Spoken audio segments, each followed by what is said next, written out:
You may have seen the analogy comparing the internet to an iceberg, with the bottom 90% being underwater and then the top 10% being visible, shown as the clear net. Now, the dark net is the most hidden and secret layer of the deep web, which the deep web makes up 90% of all web pages on the internet. Everyone on the internet likely interacts with the deep web every single day, with things like email, Google Drive, bank account sites, but it's not scary until you get to the dark web, which is often thought of as a dangerous place on the internet where you can buy anything imaginable. This isn't too far from the truth, but there are reasons for it existing other than a way to just buy illegal goods.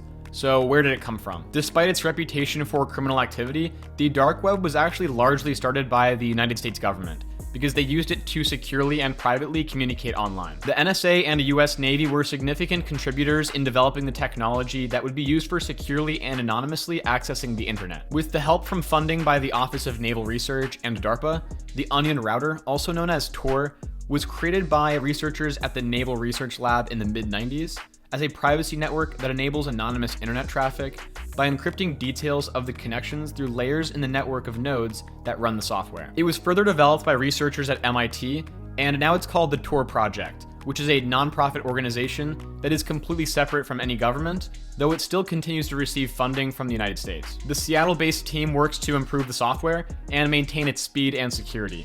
Also, volunteers have been contributing to its development by finding bugs and recommending updates. Tor is very useful to the US intelligence agencies, the military, and other governments around the world. US military and intelligence use it to protect their online traffic and communications. The fact that the US military and intelligence agencies use Tor is a really promising sign towards the trustworthiness and security of the technology. The source code was released to the public in 2002 as a free software open to be used by anyone.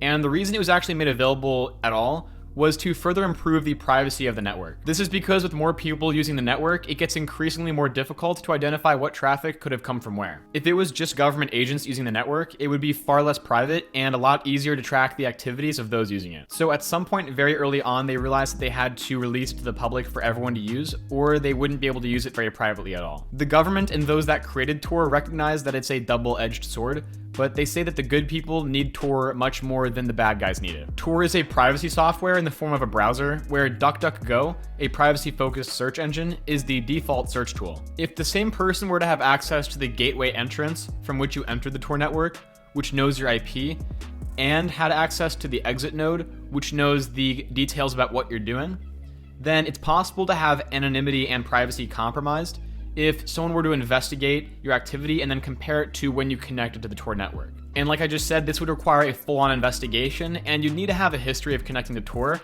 and some other outside factors that they could use to correlate your activities from when you're connecting to Tor. There are some concerns and myths coming from some skeptical people that government and intelligence agencies are in control of the majority of relays on the Tor network. While this is a valid concern considering its history, here's what the leader of the project has to say. So myth number two, I heard the NSA runs half the relays, but I actually know the people who run like 2/3 of the relays by capacity. So I know that the NSA does not run half the relays because I know the people who run the relays. Tor is capable of searching the clear web just like any other browser, but it does so with better privacy guarantees. And in fact, most people using Tor are doing so for the privacy that it provides. But there are some more interesting websites that are specifically made for and can only be accessed by using the Tor browser. Users can access hidden services through .onion addresses, and this is where it gets into dark web territory. .onion websites hide the location and identity of the website's owner and can only be accessed through Tor. These are considered hidden because they don't show up on any search engines no matter how hard you look. These hidden service links need to be found or given to you through something like a forum or messaging app. There's even exclusive private email services like RiseUp where you need to be referred by a user in order to create your own account and begin using their encrypted email system. They say you need to be trustworthy and to have some good reason to use it, which is why most of its users are in some kind of activist network where they do have an actual need to use the service. Hidden onion sites are also much harder to be taken down and are very resistant to denial of service or DDoS attacks. It's also likely that these services that military officials and intelligence agents use frequently change their onion address and have some other advanced safety mechanisms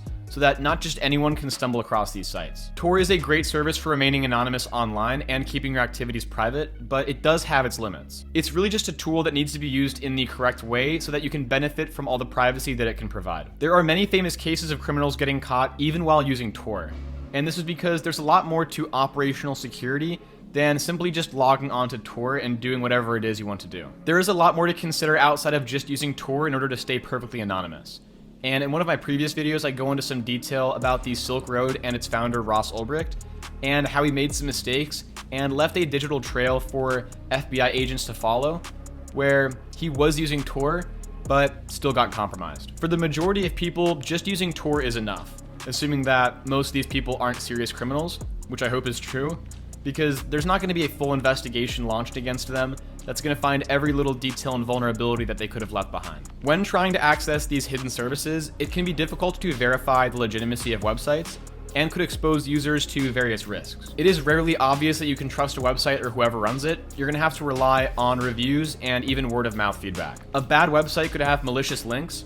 It could be built to install malware on your device as soon as you open it, and that could even install something like a keylogger, which would be devastating to your privacy, and if gone undetected, can be very dangerous to your identity and a lot of other things in your life. Because of the hidden nature of this side of the internet, and since it's confusing to a lot of people, users are more at risk of being tricked into clicking on a website that could compromise them in some way. This is why it is strongly emphasized to turn off JavaScript on your browser for websites, because it heavily limits the interactive capabilities of when you're interacting with a website. While I don't recommend using the dark web, if you're going to, then you should go on forums, wikis, and directories and do more research than you think is necessary in order to stay safe and take the proper precautions to avoid any of these risks that I mentioned. Yes, most of the items bought and sold on the dark web are illegal, and the majority of websites on the dark web that require a Tor connection are also criminal. But it turns out that the vast majority of internet traffic and browsing that goes on through Tor is not illegal. Lots of people around the world use Tor to protect their privacy and to avoid censorship. Tor also allows non-criminals to do their job safely and privately. Journalists use Tor to interact with sources and communicate their ideas without fear of being leaked. Whistleblowers can submit documents and statements using software like SecureDrop through Tor. And activists can freely coordinate among themselves without having to worry about their identity being attached to their actions. There are forums where people share ideas and discuss topics, but don't want that attached to their identity for whatever reason. There are people that just want to surf the web like they normally would on the internet, but maybe have some weird interests and are into some interesting things that they don't want other people knowing about or being recorded on their device. This does mean that there's often a big difference between people's approach and reason for using the dark web. And a quote from Jamie Bartlett's book, The Dark Net, reads, "The dark net is a world of power and freedom, of expression, of creativity, of information, of ideas. Power and freedom endow our creative and our destructive faculties. The dark net magnifies both, making it easier to explore our desire and to act on every dark impulse." The infamous reputation of the dark web hosting countless illegal websites is true. And if users can figure out how to navigate to these websites, which isn't straightforward at all, then they have access to a dangerous variety of products and services that cannot be easily obtained without these hidden services. And this can be anything from pirated content to hackers for hire, and even the most harmful of substances, which are purchased daily on the dark web. The Tor network isn't perfect, and the government still is capable of running nodes, basically acting as the ones providing the gateway into the encrypted traffic over Tor, or even the ones providing access to the services on Tor.